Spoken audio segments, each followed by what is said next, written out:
বৌমা, গুরুজিকে প্রণাম করো।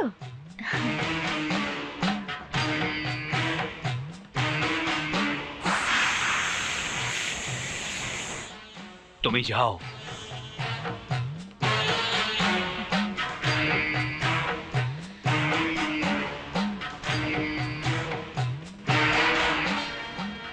কি হলো বাবা, বৌমার মধ্যে খারাপ কিছু দেখলেন? অশুভ ছায়া দেখতে পেলাম।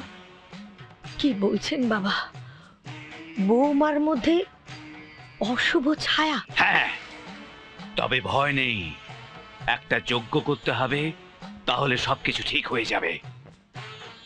সবই আপনার দয়া বাবা। আপনার অন্নের ব্যবস্থা করি। না, তোর বাড়িতে আমি অন্ন গ্রহণ করতে পারবো না।